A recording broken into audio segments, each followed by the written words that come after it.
Coin du DP.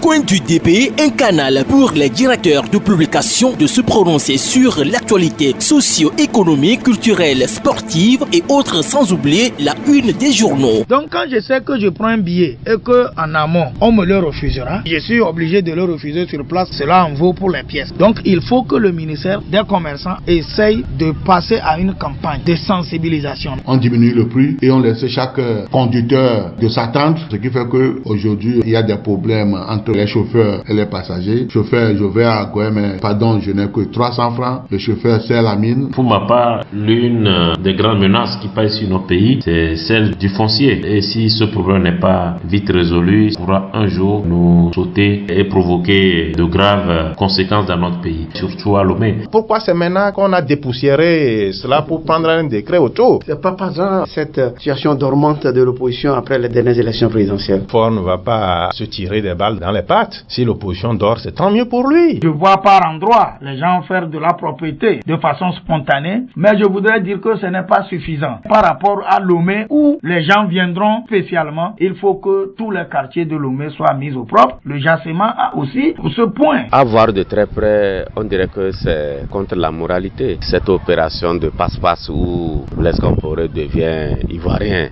dirigé pendant 25 ans. Voilà comment la politique ne cesse de nous présenter des facettes. Mais ici au Togo, c'est que nous avons 10% qui sont tout puissants, qui maintiennent une mafia pas possible et qui soumettent le peuple au joug. Coin du DP, c'est tous les vendredis après le journal de 18h et 22h. Avec rediffusion tous les dimanches à 11h. Bonsoir à vous tous qui êtes câblés sur RCJ ce vendredi. Nouveau numéro de Coin du DP. L'invité du jour, Ambroise Kpondjo, directeur de publication du journal de Guardian. Ambroise, bonsoir. Eugène, bonsoir. Bonsoir les auditeurs et les auditrices de Radio Carajun. De Guardian, ça va? Oui, on se porte bien. Relativement, on est là. Voilà, avec les moyens de bord. Avec les moyens de bord, on y arrivera. Voilà. Tout de suite, Conseil des ministres, hier, la purification pour promouvoir davantage l'esprit d'apaisement, de tolérance et de compréhension mutuelle au Togo pour consolider le programme de réparation engagé par le HCROUN sur recommandation de la CVJR. C'est du 3 au 9 juillet prochain. Oui, c'est un processus qui a été lancé et tout le monde sait que ce processus, tant bien que mal, est en train de poursuivre son chemin. Sauf que déjà en amont, la CVJA a fait un travail que certains ont qualifié de louable. Et vous? Et de même que moi, oui. J'ai apprécié le travail de la CVJR qui a d'ailleurs pondu un rapport assorti de recommandations dont tous les termes n'ont pas été, n'ont pour le moment pas encore été exécutés.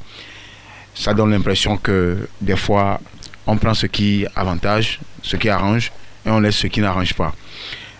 Juste pour vous dire que il y a des recommandations chocs qui doivent libérer le Togo de ces contingences politiques, sociales et sociologiques. Économiques, bien sûr. Et là, aujourd'hui, vous avez remarqué que nous plongeons plutôt dans l'abîme, dans la faisabilité de ces recommandations. Quant au HCROUN, je crois que c'est une mission qui a été confiée à certaines personnes pour apaiser le cœur et ensuite amener un tant soit peu les victimes à se sortir de leur douleur psychologique. C'est vrai qu'on nous a dit que tout le monde ne peut pas être satisfait en même temps. Il y a un lot qui sera satisfait dans un premier temps. Et même ce qui sera fait n'est qu'un truc symbolique. Et je crois fondamentalement que la question qui doit être réglée, c'est la question qui doit être répondue par la justice classique. La justice traditionnelle a déjà fait son travail, tout simplement parce qu'il y a des bourreaux qui circulent toujours. Les victimes sont là, dans les mêmes contrées, dans les mêmes villages, dans les mêmes localités. Dans les décors même. Il y a même des décorations qui se font à certaines personnes le cinéma que cela peut offrir au peuple togolais, c'est de faire une marche de soutien à certains bourreaux. Je parle bien du commandant Kouloum à Tapamé. Ça, c'est une parenthèse. Donc, je crois que cette mission il est major, vous le gradez commandant. Donc, on dirait que vous appréciez ses actions. Si c'est un major, mais Ambroise lui donne commandant déjà, il doit se plaire. Hein? C'est un major, voilà, le major Kouloum, c'est le nom. C'est un lapsus. Et donc, aujourd'hui, la difficulté que le Ashkroun a dans cette mission, surtout quand il est allé sur certains terrains à Baie et ailleurs, à Tapamé même, des questions qui sont revenues, des questions difficiles qui sont posées à cette dame qui a essayé de répondre à sa manière. C'est cette histoire de bourreaux et de victimes. Et on parle à la fin de réconciliation. La réconciliation au Togo, je crois, doit être une émanation spontanée du peuple. Ce n'est pas un truc qu'on doit fabriquer et jeter dans le peuple, ou on doit fabriquer pour imposer au peuple. Avant que, de mon avis personnel, avant qu'une véritable réconciliation n'ait lieu et ne soit établie au Togo, dans les cœurs, dans les mentalités, dans les pensées, il faut des préalables. Et je ne crois pas que ce soit forcément ce qui est en train d'être fait au niveau du Ashkroun qui est aujourd'hui le préalable. Et je disais ce matin dans une émission que l'un des préalables de cette sortie de crise qui peuvent déboucher sur la véritable réconciliation entre les fils et les filles de cette nation, c'est la réforme. Qu'elle soit politique, institutionnelle, qu'elle soit culturelle. C'est des réformes. Mais je dis que avec l'allure où vont les choses, la tendance que prennent les choses, le virage à l'extrême droite que prennent les choses, avec surtout cette manière de biaiser la faisabilité des réformes, surtout cette manière de conduire de façon inique la question de la décentralisation avec le découpage des communes dont certains noms vont disparaître, les noms qui ont une racine sociologique, culturelle et traditionnelle, même coutumière, vont disparaître. Lomé qui a été fondé il y a des temps immémoriaux par un certain Djitri, le nom Lomé, qui est la capitale du Togo, qui est reconnu par tous les dictionnaires au monde.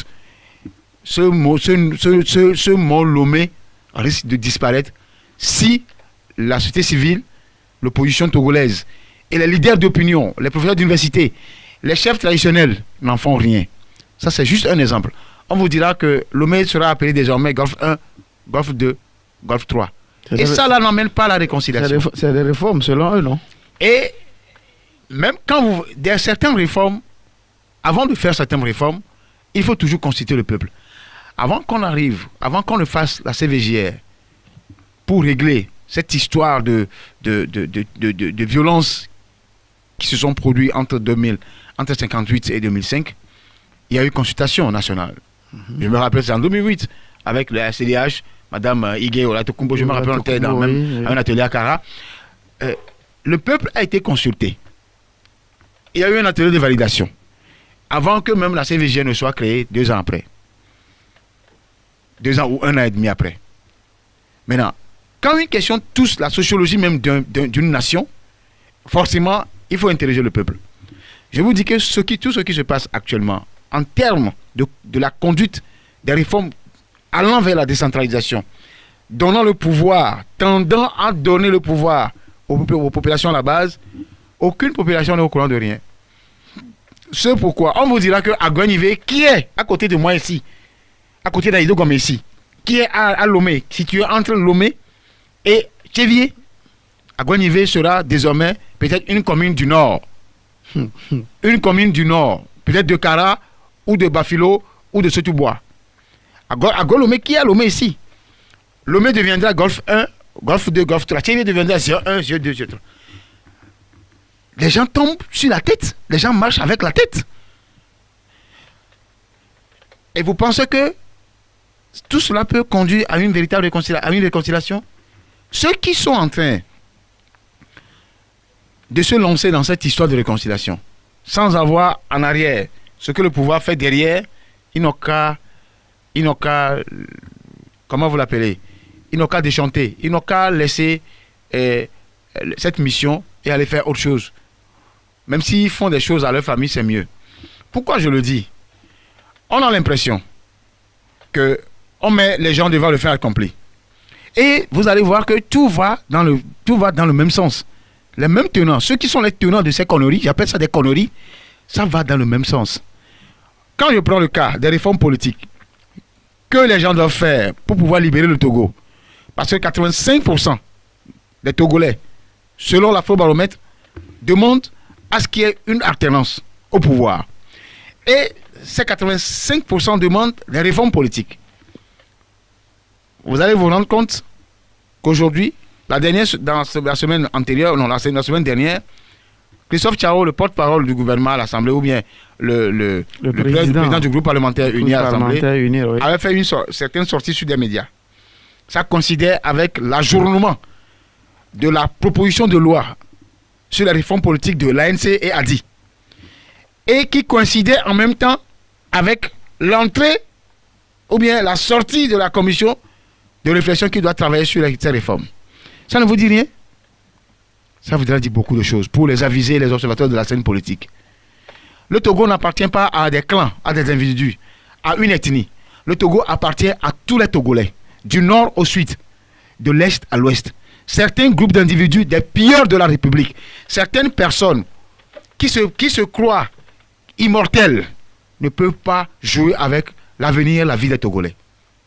Mais on prend quand même déjà des mesures. Il faut commencer par taper du poing sur la table pour arrêter ce pillage. Et puis lui-même, il a dit selon des déclarations qui va mettre fin à cette minorité qui pille le pays. En termes de pillage, lui-même, il a dit que c'est une minorité qui s'accapare des richesses du pays. Il y a une commission anticorruption qui a été créée. Bien sûr, installée. Il y a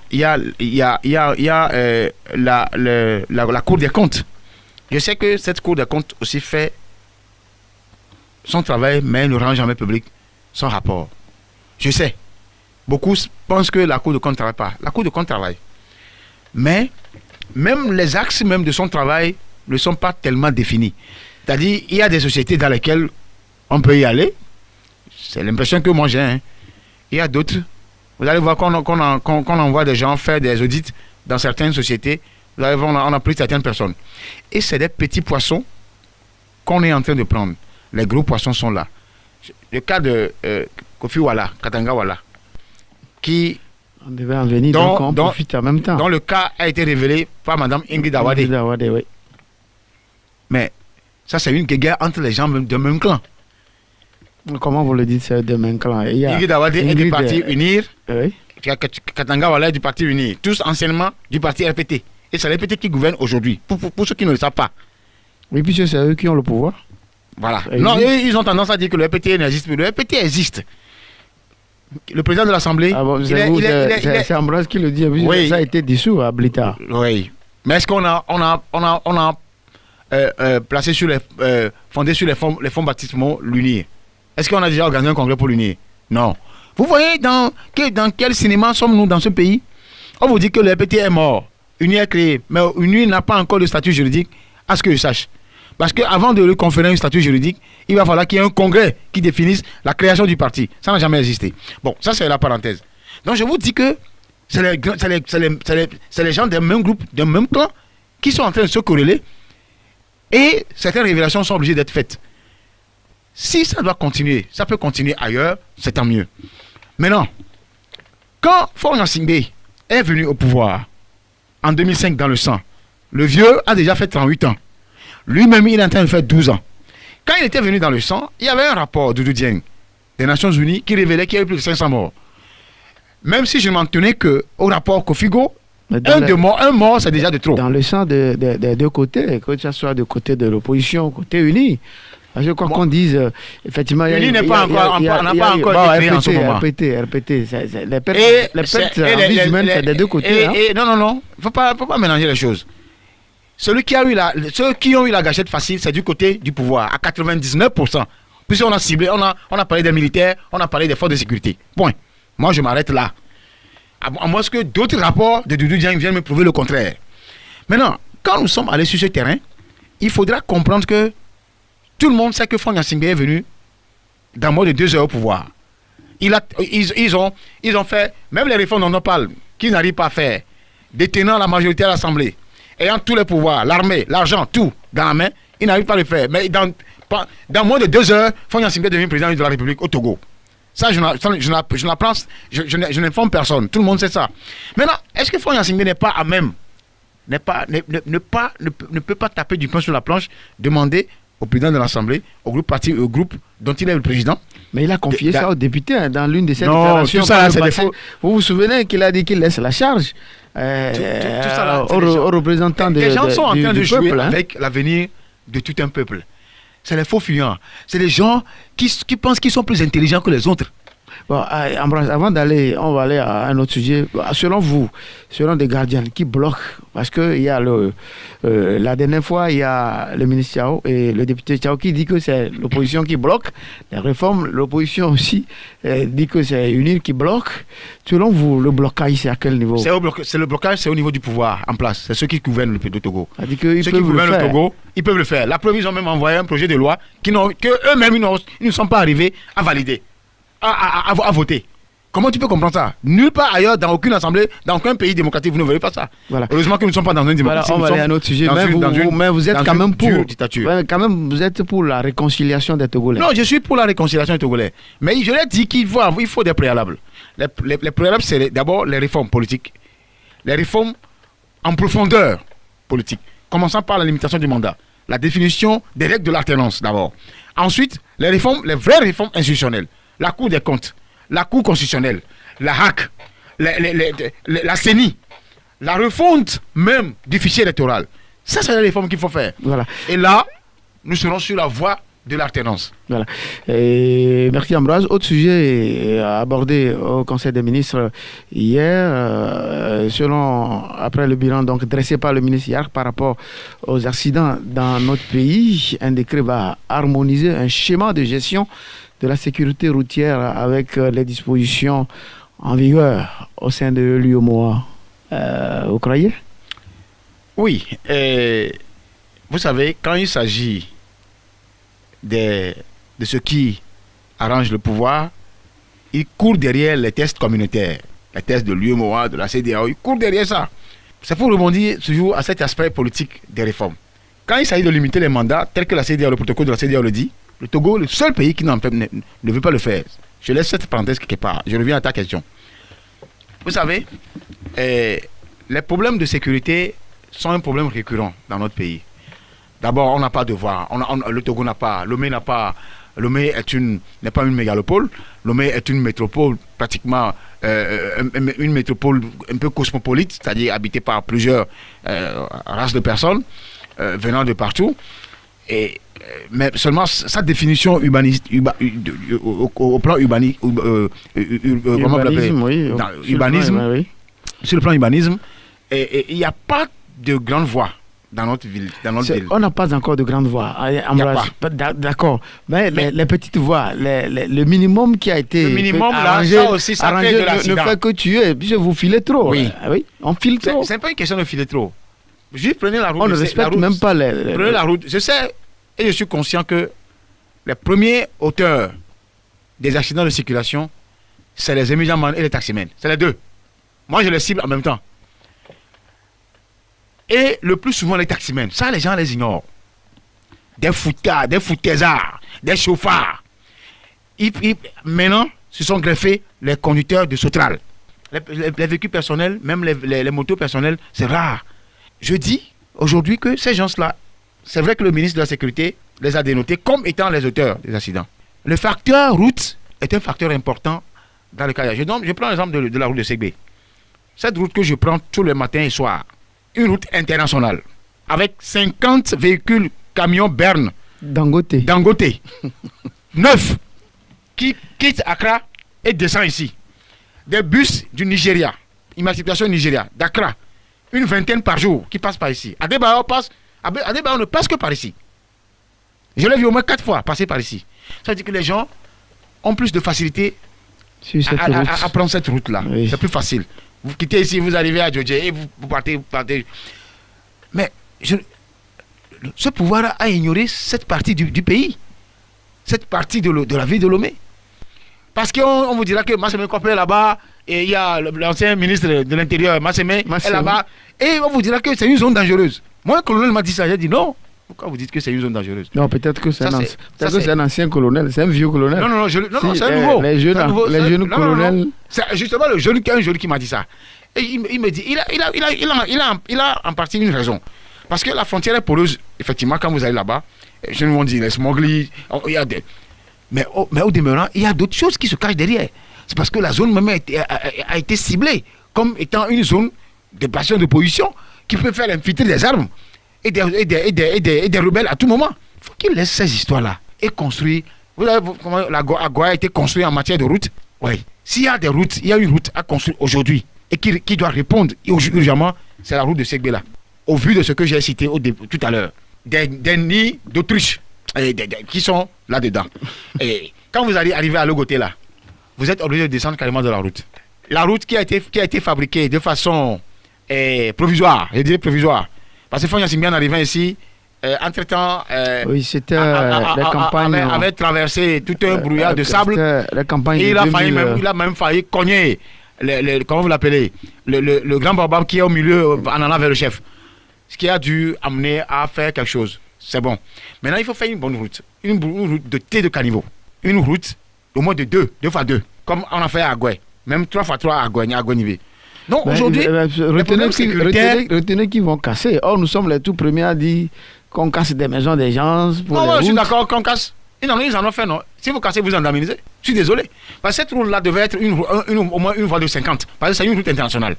Route de 50 comme au moins celle de Palimé, c'est 70. Ici, celle-ci, au moins, une route de 45, 50. 30. Actuellement, c'est 24 ou 30. Ça ne veut rien dire. Je ne voudrais pas apeurer ceux qui sont en train de m'écouter actuellement, mais je suis désolé. Vous voulez qu'on casse? Non, c'est vous qui l'avez posé la question. Si éventuellement il arrivait qu'on doit casser, parce que c'est une route internationale, il faut casser et indemniser les gens.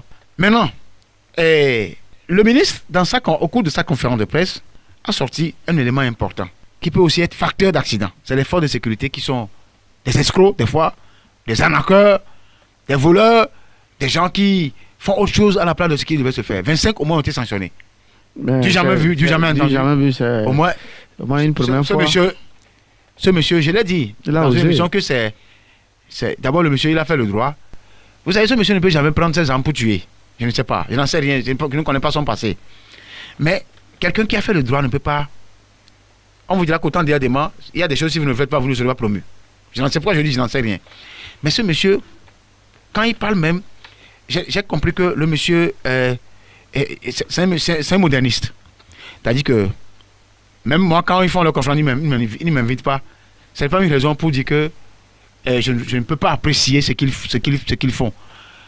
Si ceux qui gouvernent l'armée togolaise, une armée qui se veut républicaine, eux aussi ils doivent se comporter comme ça. S'il y a un militaire qui commet un gaffe, je sais qu'on les sanctionne, ça il faut le dire, mais il faut les rendre publics. Doter notre justice d'une justice militaire.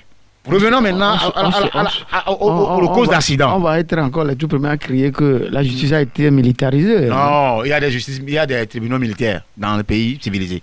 C'est-à-dire qu'il y a même les cours martiaux dans les pays civilisés. Si la personne fait quelque chose qui touche son secteur d'activité, on le juge au niveau de la cour militaire. Mais si ça touche le droit commun, on peut l'amener. Mais comme c'est militaire, on est obligé de l'amener quelque part. Et il faut que l'armée ait un statut particulier pour prévenir certaines choses et que cette armée-là soit républicaine. C'est juste pour redescendre au niveau de la sécurité en disant que même certains corps habillés conduisent comme ils sont en l'air et eux ils sont sur la planète Mars. Je ne sais pas si vous avez une fois remarqué ça. Oui, la dernière fois dans cette émission, on s'est demandé si ceux qui veulent faire respecter le code de la route eux-mêmes maîtrisent. Je te dis, ils n'ont même pas de plaque. En venant chez toi, j'ai vu, c'est la gendarmerie ou la police, ils sont au moins une dizaine, ils ont pris des motos. Ils ont mis des motos dans un camion, comme ça, au moins une vingtaine de motos. Ils ont pris ceux qui n'ont pas le casque, ceux qui n'ont pas la plaque. Ça, je les conseille, c'est leur mission. Parce que je crois que la tolérance zéro, à un moment donné, doit être appliquée. Si les gens font bien, il faut leur donner chapeau. Parce que quand ils ont sorti leur histoire de casque là, 90% sont rentrés dans les rangs. Maintenant, ils sont en train de dégainer. Ils sont en train de... Même toi-même, tu es rentré dans les rangs. Je suis le premier opposant des casques. Parce que ça, moi, ça m'étouffe. Mais je suis habitué maintenant. et c'est moi que ça protège. Je suis désolé. Je suis obligé de le porter parce que ça me protège. Et c'est bien. Et c'est bien. Tu as instruit tes lecteurs. Tes lecteurs diront, si le gardien est en casque, je suis obligé de le faire. Et tu sais pourquoi? Ce qui m'a dissuadé à porter le casque, je veux le dire. J'ai été témoin d'un accident au niveau de Ajinomoto. On en a vers les rails d'Atikoumé. Mon frère. Et quand eux sont sortis là, je n'ai même pas trouvé ma langue pour parler. C'est-à-dire que c'est les images qui choquent. Et c'est des propos qui peuvent choquer. Le cerveau est dehors. Tu as tout compris. Avec les casques, c'était pas possible. C'est horrible. Et ça aussi, les casques qu'on nous importe, que les sociétés vendeuses de motos là, nous importent là. Il faudrait que le gouvernement sévisse au niveau de ces sociétés-là. D'abord, ils nous siphonnent. Ils nous siphonnent. Je ne sais pas quelle autorité quelque part qui siphonne aussi l'argent. C'est-à-dire qu'on vous dira que la moto qui coûte 400 000 francs, c'est monté à 520 000 francs. On paie les taxes et il y a d'autres personnes qui engrangent aussi quelque part. Maintenant, au moins, avec tout ça là, donnez-nous les bons casques. Que les casques soient bons. Il y a des casques, de bons casques qui sont en fer même, des fois. Vous tombez, ça ne peut jamais descendre. Les gens qui ont des casques qui ressemblent aux calebasses, juste les casques même tombent seuls, ça casse. Ça s'effrite en deux. Imaginez si quelqu'un qui tombe de sa moto avec une casque, avec un casque comme ça, et qui tombe, la tête va se faire. C'est ce qui se passait avec le monsieur là. Il avait un casque. Mais il semble que la corde qui attache le cou, c'était pas bien relié, le casque est parti, et il est mort sur le cou. Mais il y en a quand même qui portent le casque avec fantaisie, hein, ça, il faut le reconnaître. Oui, des gens qui ont des calebasses, des gens qui ont des manchettes. Ils n'attachent pas, et des gens qui mettent même la casque même sur la moto, derrière la moto, ils s'en vont comme ça. Surtout les femmes, après les 13, elles ne font que poser, on dirait... Je sais qu'il y a des chevelures qui ne supportent pas les casques, ça il faut le reconnaître. Il faut pas aller à moto. Mais pour leur vie, leur sécurité, il faut porter les casques. Moi j'en dis souvent à ma femme, elle n'aime pas porter les casques, mais elle est désormais habituée aujourd'hui. Avec ces chevelures-là, il faut porter les casques et bien tenir les cordes pour éviter Ambroise, beaucoup de sujets, mais le temps nous talonne déjà. C'est la fin de l'année scolaire. Le bac 1 prend fin demain, si tout va bien. Mais au campus, ça chauffe. Oui, ça doit chauffer au campus parce que les autorités universitaires en ont décidé ainsi. Quand les gens décident de violer les franchises universitaires, de bastonner les étudiants comme des voleurs, des escrocs, des vendeurs de drogue, comment voulez-vous qualifier ça? Le campus va ressembler à un champ de tir ou à des favelas brésiliennes où on poursuit les drogués ou des dealers quelque part au Mexique ou en Colombie. Notre campus même ressemble à un champ de comment vous l'appelez, champ de maïs. Oui, il le faut, monsieur, nous avons l'agronomie. Hein, quelqu'un disait la dernière fois, allez à Legon, l'université de Legon. Pour rentrer dedans, vous savez que je vais être admis dans une université propre. Ici, sans qu'ils ne le fassent même, sans qu'ils ne fassent cela pour satisfaire les étudiants, qui sont en nombre aujourd'hui, 50 000. En notre temps, on était 11 000 ou 12 000. Je te dis que ce n'est pas possible. Vous avez une police universitaire et vous amenez des forces de l'ordre pour venir rétablir l'ordre. Et quand on sait que quand on demande aux forces de l'ordre de venir rétablir l'ordre, c'est les forces spéciales qui arrivent souvent. Vous allez voir votre clavicule cassée, des coups cassés, des bras cassés, c'est comme ça. Alors qu'ils sont appelés à venir maintenir l'ordre. Si les gens sont dépassés pourquoi? Qui a provoqué l'autre? Un étudiant ou les étudiants qui veulent organiser une AG pour informer les étudiants sur la marche à suivre concernant leurs revendications posées au gouvernement ou aux autorités. Comment voulez-vous qu'ils le fassent? Ils ne le fassent pas téléphone par WhatsApp. Je crois que c'est toujours en se réunissant qu'ils peuvent le faire. Depuis, dans toutes les universités au monde, c'est comme ça ça se passe. Maintenant ici, eux, ils veulent décider autrement. Ils ont même dit, entre-temps, que les AG se tiennent les samedis ou les dimanches. Ce que j'ai trouvé incongru et inintelligente. Des fois même, ils ont imaginé que les AG se fassent en dehors du campus. Mais nous travaillons au campus. Vous voulez qu'on fasse notre AG en dehors du campus? Donc, moi, j'ai dit la dernière fois que le monsieur qui dirige l'université actuellement doit démissionner. Parce qu'ils sont allés très loin. Ils sont allés trop loin dans cette histoire d'encadrement des étudiants à faire leurs manifestations. Et on vous dit souvent que l'étudiant n'est pas régulièrement inscrit. Le gars a brandi tous ces documents sur le WhatsApp. Heureusement qu'aujourd'hui, le s'appelle là. Ils disent que l'association, la LTDE n'est pas régulière. Allez au ministère des Ministères territoriales, ils ont un numéro d'enregistrement. Et nous sommes dans un régime de déclaration. La personne dépose le dossier est accepté, un mois après, l'association fonctionne. Et c'est des histoires là qui nous ressassent chaque fois quand il s'agit d'abus, parce qu'ils ne trouvent pas des arguments pour se justifier. La preuve, les gens ont été libérés parce que la juge n'a pas trouvé à dire. Mais quel est ce pays-là? Vous êtes accusés de tout et partout. Vous êtes assaillis dans tous les secteurs d'activité. Il n'y a aucun secteur qui ne soit pas malade. Bon, Ambroise, le temps vraiment. Autre sujet, il y a peu, le ministre de la Santé a jeté donc du tort sur les agents qui soignent, que c'est eux qui ne sont pas compétents.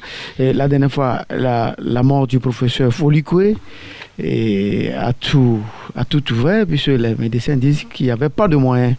Et effectivement, actuellement, notre hôpital n'a pas de scanner. Voilà qu'il y a des compétents qui sont en train de mourir, sauf de matériel. C'est des compétents qui sont morts. C'est des spécialistes qui sont décédés comme ça, pour de rien du tout. C'est des spécialistes qui sont décédés pour de rien du tout. Et je vous dis que ça va grogner. Ça risque de grogner même au sein de la médecine militaire, au sein des médecins. La preuve, il y a certains qui ont commencé par écrire des lettres ouvertes. Mais ils oublient que l'ex-premier ministre Ahmed Zounou les a dit que lui n'ira pas dans nos hôpitaux se soigner. Eugène, qu'est-ce que ça coûte? Qu'est-ce que ça coûte au gouvernement togolais de construire une clinique de référence au lieu d'aller au Maroc, au lieu d'aller au Val-de-Grâce pour se faire soigner? Qu'est-ce que ça coûte? Je me dis que c'est encore l'impérialisme qui passe par là. Tous vos frais d'hospitalité doivent être versés à nous. Le franc CFA est là, on n'a pas encore fini de parler. Les sociétés qui sont siphonnées, Bolloré est là, qui siphonne aussi le port. Et même nos malades doivent être transportés en Europe pour que les devises rentrent dans les caisses de l'Europe ou de la France. Ça, c'est encore de la baliverne. Je vous dis, qu'est-ce qui coûte à nos gouvernants de créer un hôpital de référence doté de matériel de dernier cri ou de dernière génération? Qu'est-ce que ça leur coûte? Et faire l'économie de ça. La dernière fois, on dit que le chef d'État a voulu donner 100 millions pour qu'on évacue la personne. La personne est déjà décédée. On a de rares spécialistes chez nous. Il y a au moins, en région parisienne, plus d'une centaine de médecins togolais qui sont là-bas, qui servent gratuitement le blanc, là-bas. Alors que ces messieurs-là, si on leur offre de bonnes conditions, ils peuvent descendre ici. Même en Suisse, il y a un docteur, Onifior. Les Togolais sont pleins là-bas. Je vous dis que jusqu'en région parisienne. Un docteur de référence. Ils sont plus d'une centaine là-bas. Vous leur offrez une condition, vous discutez, ils redescendent ici. Vous les éparpillez sur l'ensemble du territoire. Les gens, et vous avez du matériel dans chaque unité sanitaire de chaque préfecture. Je vous dis que Fon Nassimé lui-même serait malade, il ne va pas avoir de grâce, il sera traité ici. Voilà des professeurs, des éminents professeurs, des éminents médecins qui sont décédés comme ça, qui sont morts. Alors que c'est eux qui sauvent la vie des Togolais ici. Voilà. Les pauvres Togolais ici. Voilà. Ambroise, Panier de l'aménageur, l'OTR a crié avoir réduit la TVA sur les produits de première nécessité. Les prix sont relayés il y a 2 ou 3 semaines, mais jusqu'à présent, les prix sont toujours comme ils étaient, et les femmes, les opérateurs économiques disent que c'est du bluff que l'OTR a fait. Pire, quand on invite même l'OTR à venir expliquer réellement comment cela a été fait, ils ne répondent même pas. Carré est témoin, puisque nous avons brandi des invitations pour des émissions, ils ne répondent même pas. Oui, je ne voudrais pas croire que ce soit une chimère quand on nous dit que il y aura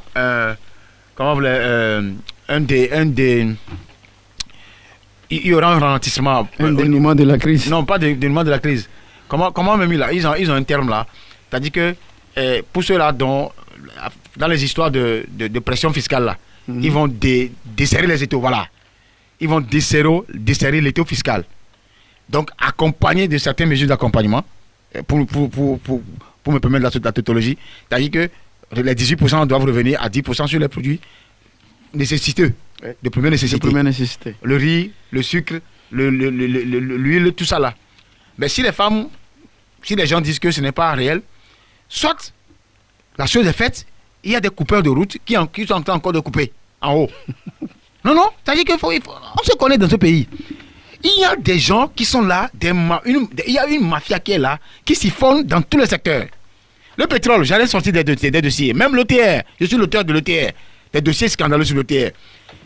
Le pétrole, l'histoire de l'OTR là, et du pétrole là, c'est une mainmise sur le terrain, sur cette manne-là. Maintenant, il suffit que... Pourquoi ils se résignent à venir s'expliquer? C'est parce que peut-être la raison évoquée par ceux qui se plaignent est évidente. Peut-être ces gens-là ont raison, qu'on a desserré le taux fiscal, on a pris des mesures d'accompagnement, mais qui ne se sentent pas sur le terrain. Parce qu'il y a quelqu'un peut-être au beau milieu qui siphonne, je dis bien qui siphonne, ces desserrements de l'étau fiscal à l'endroit des opérateurs économiques. Ce qu'ils doivent savoir, c'est que les gens, beaucoup ont quitté le pays, le Togo. S'ils doivent le faire, ils doivent le faire avec toute l'honnêteté possible pour faire revenir les gens. Desserrer l'étau fiscal dans la pratique pour faire revenir les gens et pour que ça se sente dans le panier de la ménagère. Parce que moi, ici, Dieu seul sait ce que nous mangeons. Dieu seul sait la qualité de ce que nous mangeons. Ceux qui viennent de partout, Dieu seul sait ce que nous mangeons. Et c'est Dieu qui nous protège dans tout ça.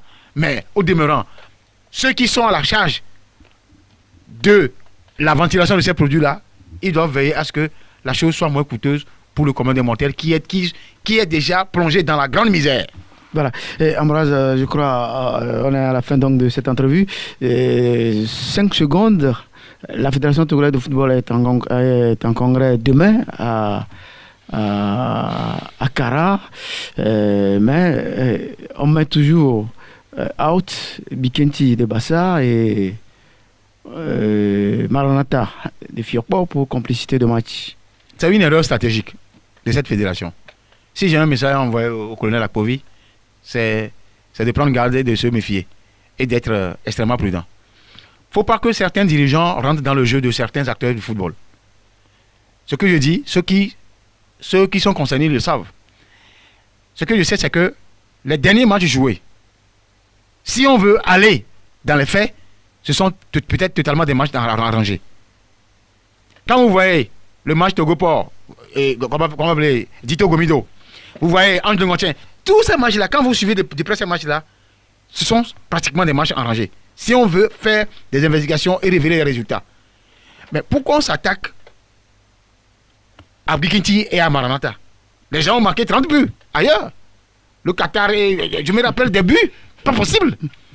Même tout récemment, il y a même au Ghana. Oui. Au Ghana, mais la sanction a été lourde. Même si le récit, comment les choses sont déroulées sur le terrain, peut prêter à des désintentions, il n'y a aucune preuve. Quelles sont les preuves que les gens brandissent? Ils n'ont même pas fait d'investigation, d'enquête avant de sanctionner les gens. Ils veulent aller entériner, ils n'ont qu'à le faire. Ils vont créer une crise au sein du football. Le Togo a déjà traversé plusieurs années de crise. Il ne faut pas encore en faire.